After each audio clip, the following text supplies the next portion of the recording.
નમસ્કાર મારા વાલા ગુજરાતી મિત્રો.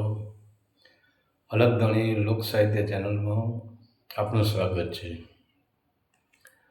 તો આજે આપણે એક એવા ગામની વાત કરી છે કે જે ગામનું નામ રામપર છે અને કહેવાય છે કે ઉત્તર પ્રદેશનું એ રામપર ગામ, અને એ ગામમાં એવી ઘટના ઘટે છે કે એ ગામની અંદર જે કુંવારી દીકરીઓ હોય છે એ કુંવારી દીકરીઓ ગર્ભવતી બને છે. કુંવારી દીકરીઓ ગર્ભધારણ કરે છે. તો હવે કહેવાય છે કે આ ગામના એવું તો શું હતું કે જે ગામમાં કુંવારી દીકરીઓ ગર્ભવતી બનતી હતી. અને જ્યારે કહેવાય છે કે જ્યારે આ ગામની અંદર પહેલો આવો કેસ બન્યો છે, પહેલા જ નંબરે એક કુંવારી દીકરી ગર્ભવતી બની છે, અને ત્યારે ગામ લોકો બધા મળે છે અને એ દીકરીના મા બાપ પણ એ દીકરીને દુઃખ આપે છે, એ દીકરીને મારઝૂડ કરે છે. અને ત્યારે પછી એના મા બાપ એ દીકરીને કહે છે કે તું સાચું બોલ, તારી સાથે કયા પુરુષ સાથે તે સંબંધ બાંધ્યો છે. પરંતુ ખરેખર દીકરી બિચારી નિર્દોષ હોય છે. દીકરીએ કોઈ પુરુષ સાથે સંબંધ બાંધેલો હોતો જ નથી. તો દીકરી કહે છે કે તમે મને ધર્મના સોગંદ ખવડાવો તો હું ધર્મના સોગંદ ખાઈને કહું છું. તમે આપણા કોઈ ઈષ્ટદેવના સોગંદ ખવડાવો તો હું ઈષ્ટદેવના સોગંદ ખાવા માટે પણ તૈયાર છું. હું ભગવાનના સોગંદ ખાવા માટે તૈયાર છું. હું કુળદેવીના સોગંદ ખાવા માટે પણ તૈયાર છું. પણ દીકરી બધી રીતે તૈયાર છે, કારણ કે એ પોતે નિર્દોષ છે. એમ છતાં દીકરીની મા બાપની દૃષ્ટિએ આ દીકરી પર વહેમ પડે છે અને એ દીકરીને દુઃખ આપે છે.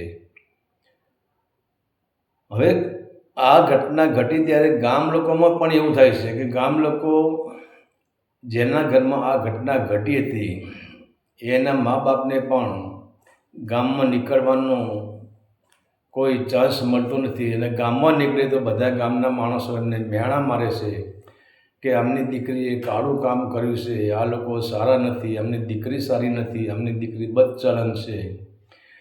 તો હવે આ દીકરીના મા બાપને અને આ દીકરીને આ દરેકને આખા ગામના મેણા સહન કરવા પડે છે. અને ગામવાળા એટલે સુધી પહોંચ્યા છે કે જો આની દીકરીએ આવું કાળું કામ કર્યું છે તે આને હવે આપણે નાત બાર મેલી દો, આપણા ગામના સમાજમાં આ નહીં. હવે રામપરા ગામ જોવો તો આમ જોવો તો નાનું જ ગામ હતું, પણ એમ છતાં આ દીકરીનો અને આ દીકરીના મા બાપનો ગામમાં ઘણો બધો વિરોધ થઈ રહ્યો છે. અને એ ટાઈમે કહેવાય છે કે જે આ દીકરીની હતી એની બહેનપણી એ એના સામા મહેલામાં જ રહેતી હતી. અને ત્યારે લોકોએ એની બહેનપણી હતી એના માતા પિતાને પણ કહી દીધું કે તમારી દીકરીને હવે આની સાથે તમે જવા દેતા નહીં. આ દીકરી બદચલન છે, આ દીકરી ખરાબ છે, આ દીકરી કલંકીની છે, આ દીકરીની કોઈ અવળી લાઈનો બધી ચાલે છે, એટલે તમારી દીકરીને આ દીકરી બગાડશે. તો હવે તમે તમારી દીકરીને આની સાથે ન જવા દેતા તો હવે એની બહેનપણીથી એના માટે પણ આફત આવી જશે. કારણ કે એની બહેનપણીના મા બાપ છે એને એની બહેનપણીને ચોખ્ખી ના પાડી દીધી કે તારે આના ઘરે નહીં જવાનું, આની સાથે નહીં રમવાનું, આની પાસે નહીં બેસવાનું. તો હવે આ જે એની બહેનપણી છે એના મા બાપને હવે લોકો એવા ઉશ્કેરે છે કે તમારે આનું ધ્યાન રાખવાનું. અને તમે જુઓ તો ખરા એ બહેનપણીના મા બાપ એની બહેનપણીને પછી તો ઘરમાંથી બહાર નીકળવા જ દેતા નથી, ક્યાંય જવા દેતા જ નથી. અને એના પર નજર રાખે છે કે દીકરી ક્યાં ફરે છે ને શું કરે છે ને, પણ ક્યાંય બહાર જવા દેતા નથી. અને જ્યારે રાત્રે એના મા બાપ સૂઈ જાય તો મા બાપની વચ્ચે આ દીકરીને સુવડાવે છે. જેથી કરીને રાતના ટાઈમે પણ એની બેનપણીને મળવા જાય નહીં. તો અહીંયા હવે એક આ દીકરી તો ગર્ભધારણ કરી લીધો. હવે અહીંયા થોડા સમય પછી જે એની બેનપણી છે એના ત્યાં પણ આ જ તકલીફ થાય છે, એને પણ આ જ પ્રોબ્લેમ થાય છે. એની બેનપણીને થોડા ટાઈમ પછી જ્યારે ત્યાં એની મા પાસે બેઠી હોય છે અને એ ટાઈમે કહેવાય છે કે એને પેટમાં દુખાવો પડે છે અને ત્યારે ચેકઅપ કરાવે છે ત્યારે ખબર પડે છે કે આ દીકરી ગર્ભવતી છે. તો હવે ગામ લોકોને એમ થઈ ગયું કે અમે આના મા બાપને ચેતવ્યા હતા કે તમે આની સાથે આને જવા ના દેશો, આના ઘરે જવા ના દેશો, પરંતુ એમ કરતાં પણ આ બંને દીકરીઓ મળી ગઈ લાગે છે. અને માનો કે ન માનો, આ બંને દીકરીઓને કોઈ પુરુષ સાથે લફરું હશે, કેમ કે આ બંને બેનપણીઓ હતી. ત્યારે પછી ગામવાળા પેલી એને પણ ઠપકો આપે છે કે અમે તમને ના પાડી હતી અને તમે તમારી દીકરીને કેમ જવા દીધી.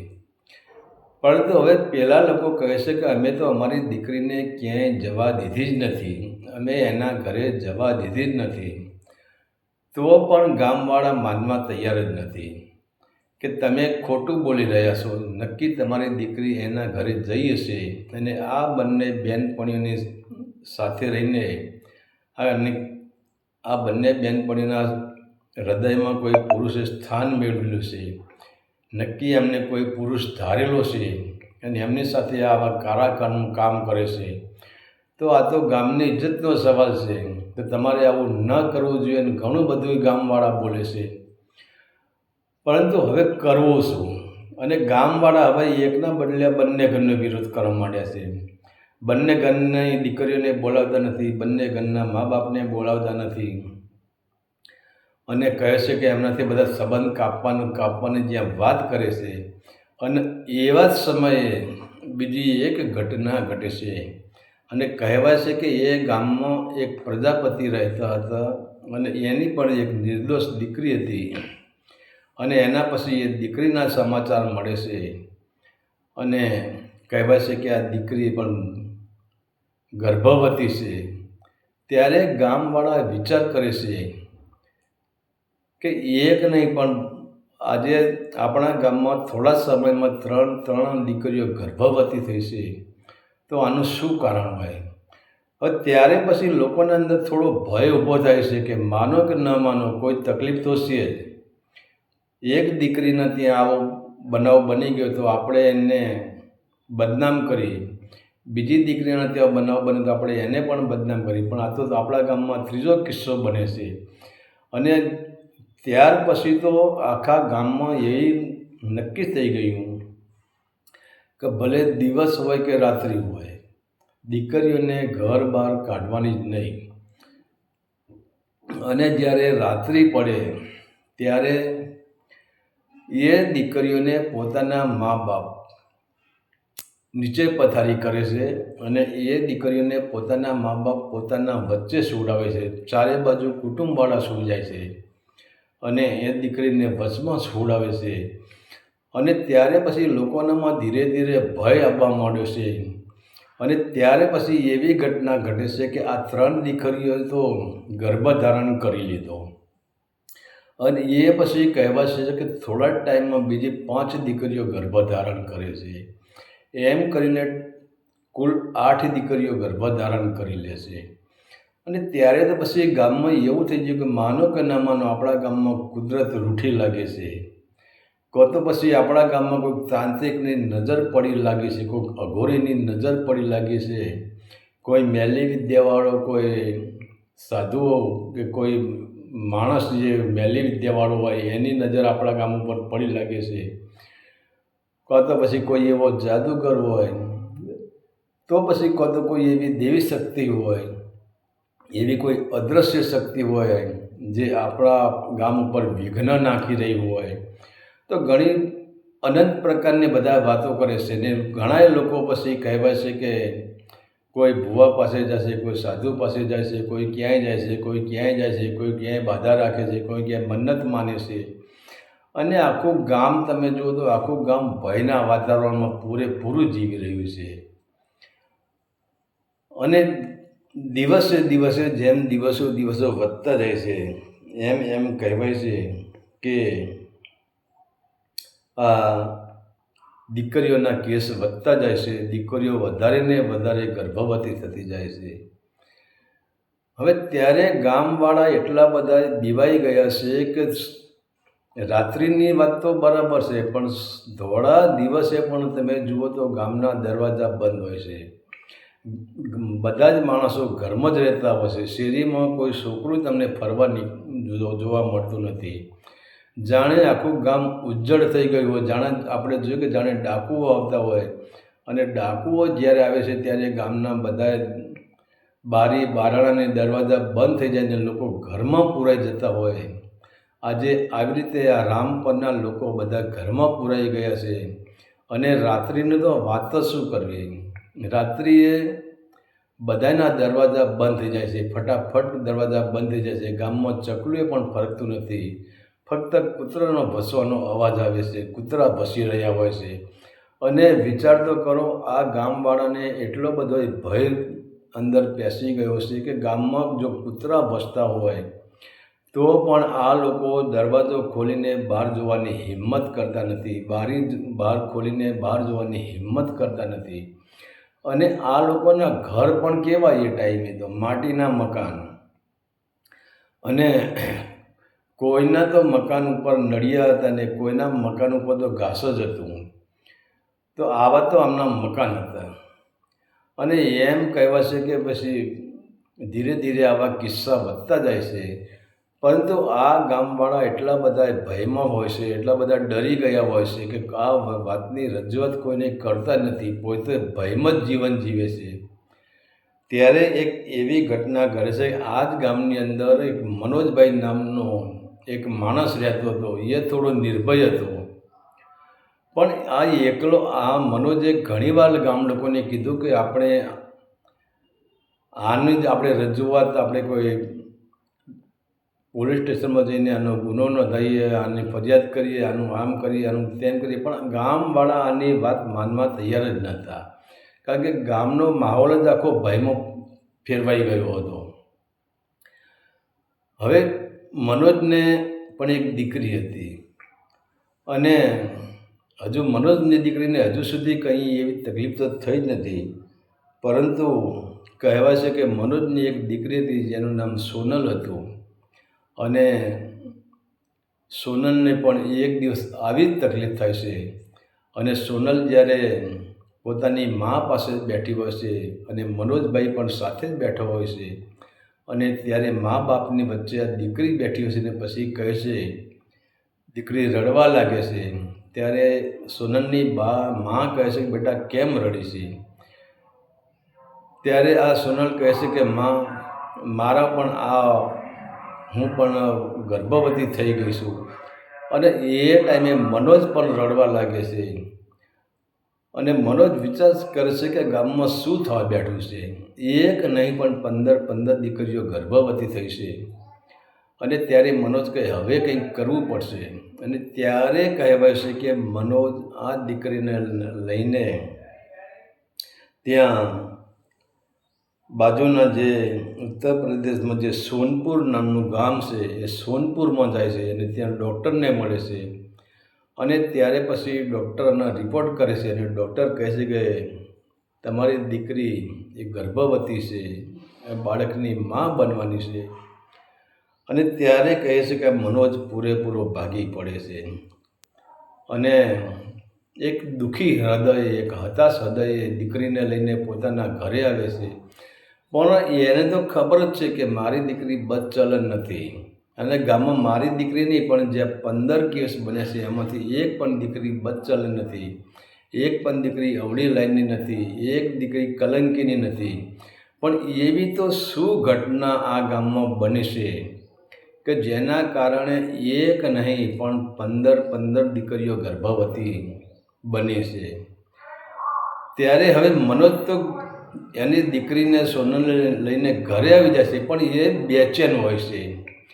એને રાતે નીંદર આવતી નથી, બપોરે જમતો નથી, સાંજે જમતો નથી અને ચિંતામાં બેસી રહે છે. ત્યારે એને પત્ની કહે છે કે ચિંતામાં બેસી રહેતી કંઈ દાડા નહીં વળે, એનો કંઈક રસ્તો કાઢવો પડશે.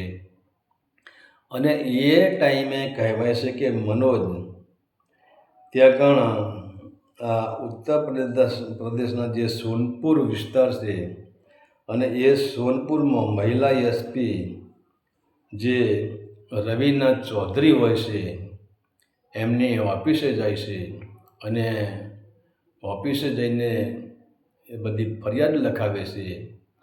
ત્યારે કહેવાય છે કે આ રવિના ચૌધરી કહે છે કે બોલો તમારી ફરિયાદ શું છે.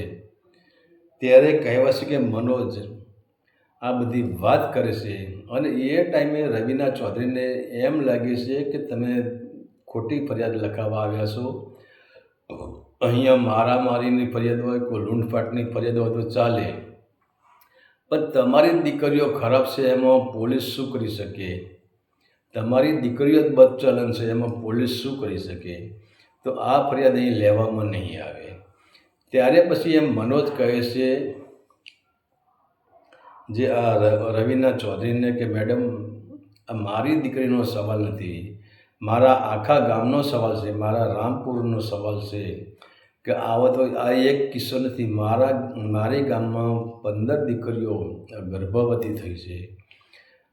અને ત્યારે પછી આ રવિના ચૌધરી કહે છે કે હવે રવિના ચૌધરી પણ વિચાર કરે છે કે એક દીકરી હોય તો કોઈના સાથે સંબંધ હોય, પણ આ તો એક ગામની અંદર 15 દીકરીઓ જો ગર્ભવતી થઈ છે તો નક્કી આનું કંઈ રાજ હોવું જોઈએ. અને ત્યારે પછી એ કેસ દાખલ કરે છે, અને ત્યાં જ કહે છે કે જે રવિના ચૌધરી છે એ બાજુમાં એમનું જે પોલીસ મથક હોય છે ત્યાં પોલીસ ચોકીએ એસઓને ફોન કરે છે, અને ત્યાં અજયસિંહ નામનો એસઓ હોય છે, અને એને આ રવિના ચૌધરી કહે છે કે તમે અત્યારે હાલને હાલ તમે રામપરમાં જાઓ અને તપાસ કરો કે આની સત્ય હકીકત શું છે. અને જ્યારે પછી કહેવાય છે કે જે એસઓ જે અજયસિંહ પોતે પોલીસની ગાડી લઈને જ્યારે આ ગામમાં આવે છે, ત્યારે અજયસિંહને ખુદ એમ લાગે છે કે જ્યારે કોઈ ગામમાં ડાકુ પડ્યા હોય, કોઈ ગામમાં લૂંટારુઓ પડ્યા હોય, અને ગામ ફટાફટ ગામના દરવાજા બંધ થઈ જતા હોય, ગામ નિર્જળ થઈ જતું હોય, ગામ ઉજ્જળ થઈ જતું હોય, ગામમાં કોઈ વસ્તી દેખાતી ન હોય, એવી જ દશા આ ગામની છે.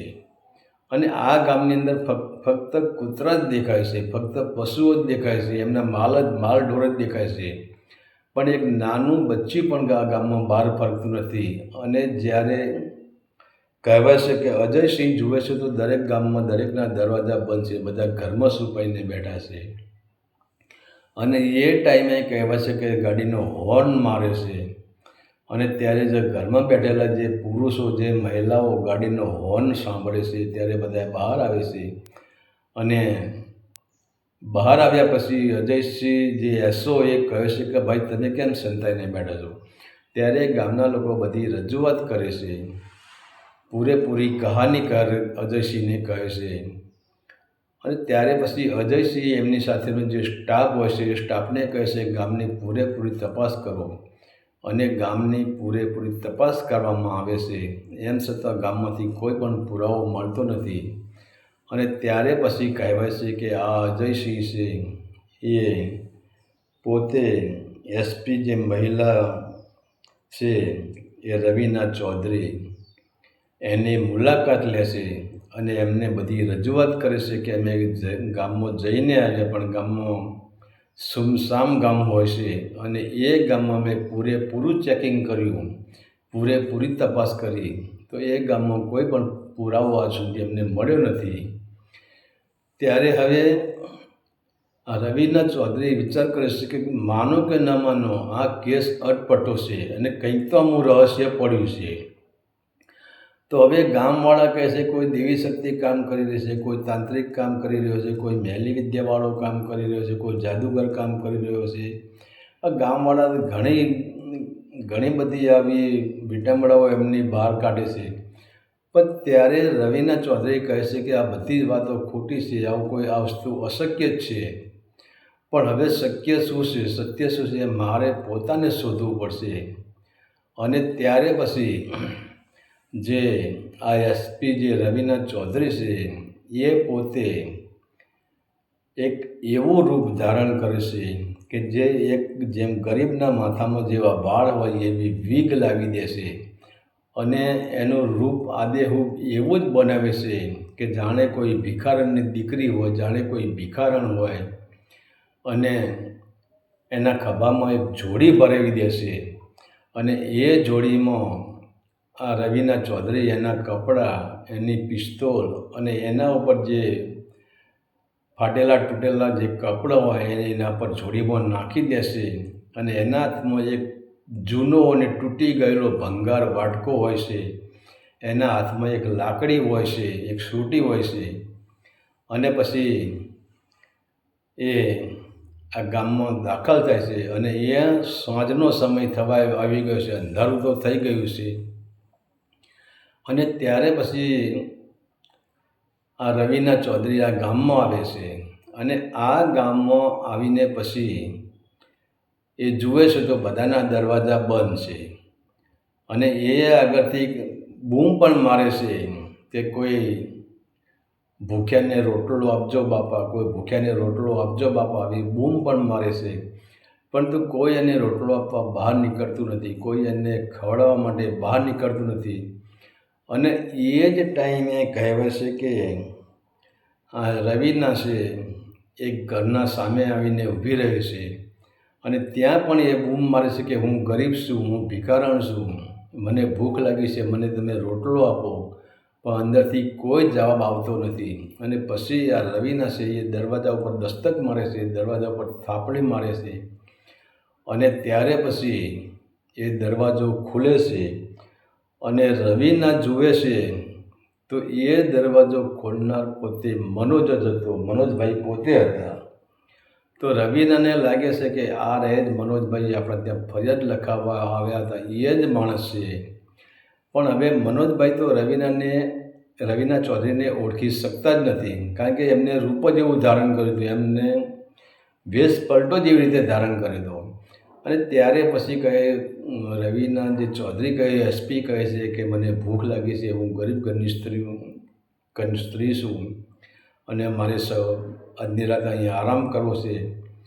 ત્યારે મનોજભાઈ કહે છે તમે અંદર આવી જાઓ. અને જ્યારે પછી એમને અંદર લેશે અને દરવાજો બંધ કરે છે. અને ત્યારે પછી આ ગરીબની જે ભિખારણ બનેલી હતી એ કહે છે કે તમે દરવાજા બધા કેમ બંધ રાખો છો ગામમાં. ત્યારે હવે મનોજભાઈનો વિચાર કરે છે આ ગરીબ લોકોને શું બહુ વાત કરવી, આ ભિખારીને શું રજૂઆત કરવી. ત્યારે પછી મનોજભાઈ આડી અવડી વાતો કરીને એને કોઈ સાચો જવાબ આપતા નથી.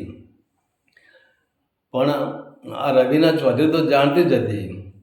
અને ત્યારે પછી આ મનોજભાઈ છે એમની પત્ની છે આ રવિનાને ત્યાં જમવા આપે છે. અને ત્યાં જમે છે. અને કહે છે કે જે દરવાજો છે એમના ઘરનું જે કમાડ છે એના બાજુમાં જ આ રવિના ચૌધરીને કહે છે કે અમારી પાસે ખાટલો તો નથી, પણ તમે પથારીમાં સૂઈ જાઓ, ત્યાં પથારી કરી આપે છે. અને ત્યારે પછી રવિના ચૌધરી જ્યારે એસપી ઘરમાં જુએ છે ત્યારે આ મનોજભાઈ, એમની પત્ની, એમની દીકરી ને એમને બાળકો બધા ભેગા જ એક જ પથારીમાં બધા સૂઈ જાય છે. ત્યારે રવિનાને એવું લાગે છે કે આ લોકોનામાં કેટલો ભય છે. અને પછી તો આ રવિનાજી છે એ સૂવાનો દોડ કરે છે. અને પેલા લોકો તો પછી સૂઈ જાય છે. પણ બરાબર રાતના 11, 11:30 થી 12નો સમય થાય છે. એ ટાઈમે આ રવિનાજી ચૌધરી જે એસપી હોય છે એ પોતે કહે છે કે ઘરનો દરવાજો ખોલીને ચૂપકીથી બહાર નીકળી જાય છે. એમની જોડી પણ ખભે ભરાવી દે છે. અને હાથમાં જે લાકડી હોય એ લાકડી પણ લઈ લે છે અને ગામમાં ફરે છે.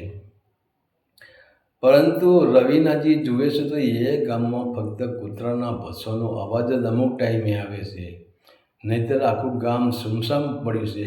અને રવિનાજી આ ગામમાં ફરતા ફરતા જે ગામની બહાર જ્યાં નીકળે છે અને ત્યાં એવું કહેવાય છે કે એક ખંડેર એટલે કે પહેલાં ત્યાં જૂના ઘર હશે, પરંતુ કોઈ પણ કારણોસર એ ઘર પડી ગયેલા હોય છે અને ત્યાં ખંડેર જેવી જગ્યા થઈ ગયેલી હોય છે. અને બરાબર રવિનાજી ત્યાં પહોંચે છે ત્યારે એમને એક ખંડેરમાંથી અવાજ આવે છે, બે માણસો કંઈ બોલતા હોય એવો અવાજ આવે છે. અને ત્યારે એસપી રવિનાજી છે એ સાવધાન થઈ જાય છે અને એક ખંડેરની બાજુમાં અંધારાનો સહારો લઈને એક ઝાડ હોય છે એની પાછળ છુપાઈ જાય છે. ત્યારે જુએ છે તો અંદરથી બે માણસો બહાર નીકળે છે અને એ માણસો બહાર નીકળે છે. હવે આ માણસોએ શરાબ પીધો પણ ઓછા પ્રમાણમાં શરાબ પીધેલો હોય છે અને એમના હાથમાં કોઈ બોટલો હોય છે. તો પછી ધીરે ધીરે આ બંને જણા ગામ તરફ ચાલે છે અને રવિનાએ જોયું કે આ જેવા તેવા માણસો નથી, આ કોઈ સામાન્ય વર્ગના માણસો નથી, આ કોઈ સુખી ઘરના નબીરા હોય એવું લાગે છે એને. કારણ કે બાપની કમાણીવાળા જ આવું બધું નાટક કરતા હોય છે. તો એ રવિનાજીને એવું જ લાગ્યું કે કોઈ સુખી ઘરના નબીરાઓ છે, પરંતુ આ દારૂની લતે ચડી ગયા છે. ત્યારે હવે રવિનાજી કહે છે કે આનો પીછો તો કરવો જ પડશે, આ કોણ છે એમને પકડવા પડશે. અને ત્યાં જ પછી કહેવાય છે કે આ બંને યુવાનો આગળ ચાલે છે અને રવિનાજી એમની પાછળ હોય છે. અને ત્યારે પછી એક ઘર આવે છે અને એક માણસ છે એ ઘર ઉપર ચડી જાય છે અને ઘર ઉપર ચડીને પછી એમની પાસે જે એક બોટલ હોય છે એ બોટલને એક પાઇપ ઘરમાં જવા દેશે અને ઘરમાં જવા દઈને પછી એ એક એવું ત્યાં કામ કરે છે કે એના કારણે આખા ઘરના લોકોને ઘેન ચડી જાય છે, આખા ઘરના લોકોને નશો ચડી જાય છે અને ઘરના લોકો સૂઈ જાય છે.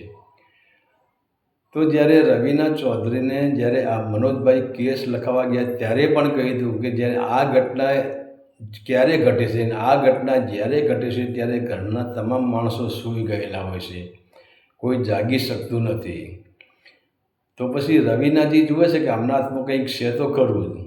અને ત્યારે પછી એ માણસો એ ઘરના જે નળિયા હોય એ ખોલીને પછી અંદર જાય છે અને અંદર જઈને ઘરમાંથી જે સાંકળ મારેલી હોય છે એ સાંકળ ખોલી નાખે છે, દરવાજો ખોલી નાખે છે અને બીજો માણસ પણ ઘરમાં જાય છે. અને મિનિમમ 1 કલાક પછી આ બંને માણસો ઘરમાંથી બહાર નીકળે છે અને 1 કલાક સુધી રવિનાજી ત્યાં આમની રાહ જોઈને ઊભા રહ્યા છે.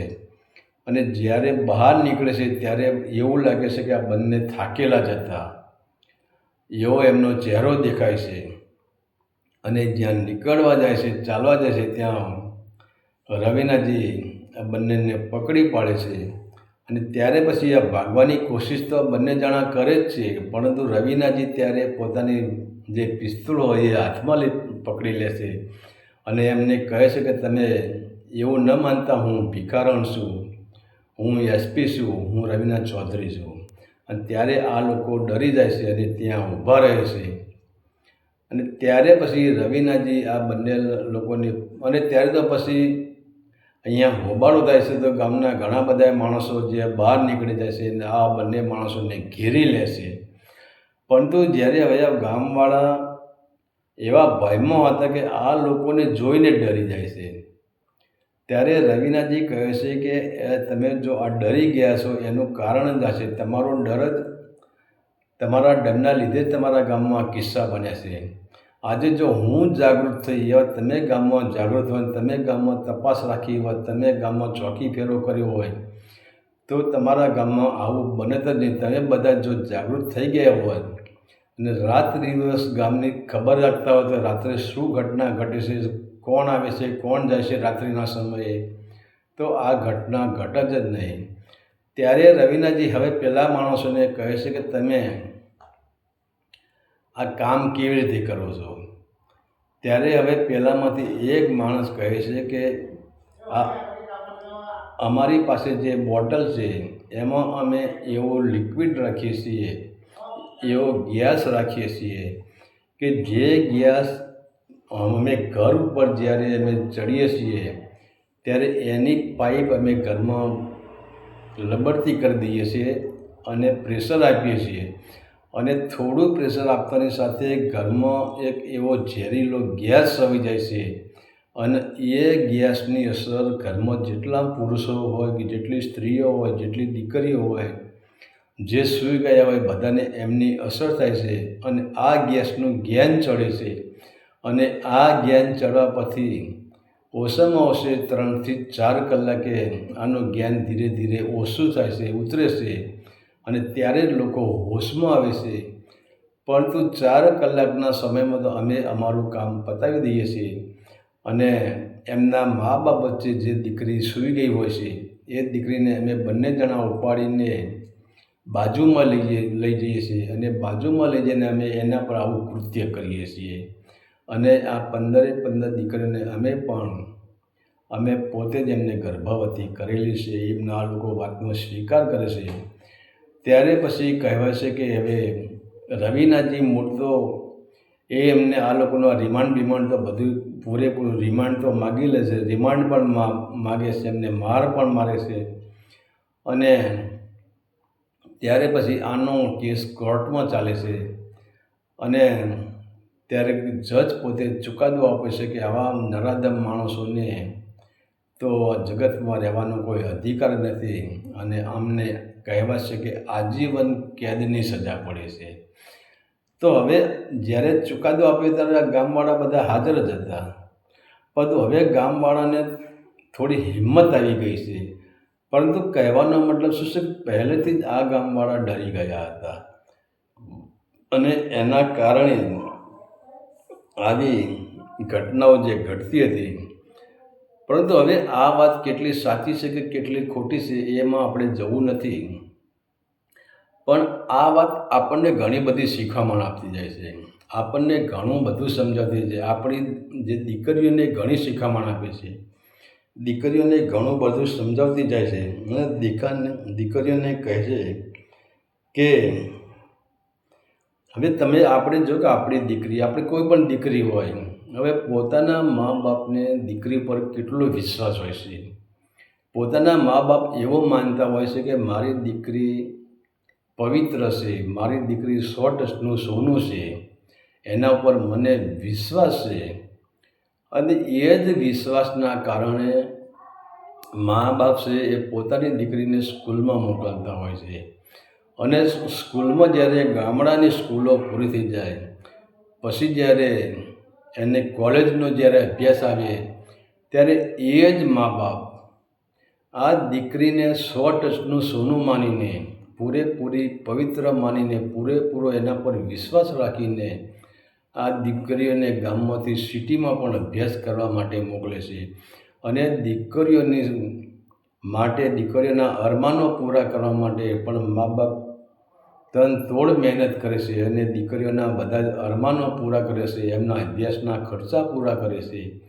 અને દીકરીઓ માટે આ ફોનની પણ વ્યવસ્થા મા બાપ પોતે પણ ફોન રાખતા નથી હોય, પોતાની પાસે સાદો ફોન હશે, પણ દીકરીઓને આ એન્ડ્રોઈડ ફોન પણ મા બાપ લઈ જતા હોય છે. તો ક્યારે મા બાપ દીકરીઓ સાથે આવું કરતા હોય છે કે જ્યારે મા બાપને વિશ્વાસ હોય છે કે મારી દીકરી એ 100% સોનું છે, મારી દીકરી પવિત્ર છે, અને મારી દીકરી પર મને વિશ્વાસ છે કે મારી દીકરી કોઈ અવળું પગલું ભરે નહીં.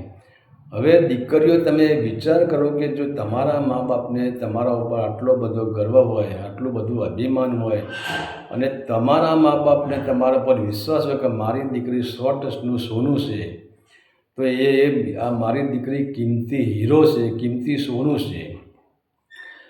પરંતુ આજની દીકરીઓને શીખવાનું છે કે જો આ સોનાની અંદર આજે તમે જગતમાં જુઓ એવા નબીરાઓ ફરી રહ્યા છે કે જે પોતાના બાપના પૈસે મોજ શોખ મારી રહ્યા છે, જે વિષય વાસનાઓના જેની અંદર વિષય વાસનાઓના કીડા સળવળી રહ્યા છે, જે અવળા માર્ગે ચાલી રહ્યા છે, અને આવા પિત્તળ જેવા આજે લાખો છોકરાઓ, લાખો મનુષ્યો રખડતા હોય છે. અને જો તમે એક સોના જેવી દીકરી 100% સોનું તમે છો તો તમારી કિંમત થવાની છે.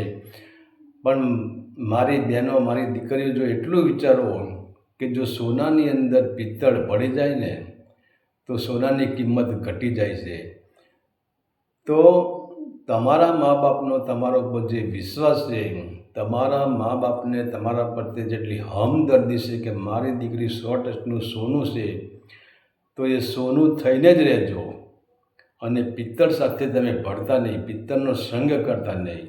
અને પિત્તળનો જો સંગ કરશો તો તમે પોતે બરબાદ થઈ જશો. જેમ આપણે જોયું કે રામપરા ગામની દીકરીઓનો જે આપણે કિસ્સો સાંભળ્યો, એ જ હાલત તમારી થશે. તમે પોતે બરબાદ થઈ જશો. તમે તમારા મા બાપ પણ દુઃખી થઈ જશે, તમારા મા બાપ પણ કલંકિત થઈ જશે, તમે પોતે કલંકિત થઈ જશો. સમાજમાં તમારી આબરૂના ધજાગરા થઈ જશે અને તમારી મા બાપની આબરૂના પણ ધજાગરા થઈ જશે. અને એક સમય એવો આવશે કે તમારા મા બાપને ઘર બહાર નીકળવાનું કોઈ ચાન્સ જ નહીં રહે. અને સમય આવે તમારા મા બાપને એક તમારી નાની ભૂલના કારણે તમારા મા બાપને કાંટાવે તો આપઘાત પણ કરવો પડે છે. તો દરેક દીકરી 100% સોનું જ છે. તો સોનું બનીને રહેજો. અને તમે સોનું બનીને રહેશો તો તમારા મા બાપને પણ ગર્વ થશે તમારા પ્રત્યે. કેમ કે તમારા મા બાપને તમારા પ્રત્યે વિશ્વાસ તો છે કે મારી દીકરી 100% સોનું છે. મારી દીકરી જેવા તેવા પિત્તળ જેવા માણસનો સંગાત કરે જ નહીં, પિત્તળ દેવાનો હાથ પકડે જ નહીં. તો તમારી મા બાપના જે અરમાનો પૂરા કરવા માટે આ સ્ટોરી પરથી આપણે એટલું જ સમજવાનું છે કે આપણે સોનું છીએ તો સોનું જ રહેવાનું છે. પરંતુ જો કોઈ પિત્તળ જેવા મનુષ્ય સાથે આપણે ભળી જઈશું તો આપણી જે સોનાની કિંમત છે એ ઘટી જશે. અને આપણી કિંમત તો ઘટશે પણ આપણા મા બાપની કિંમત ઘટશે, આપણા પરિવારની કિંમત ઘટશે, આપણા કુટુંબની કિંમત ઘટશે. અને છેવટે બદનામીને આપણે માથે હોરવી પડશે. તો આ હતી રામપરાની દીકરીઓની વાત.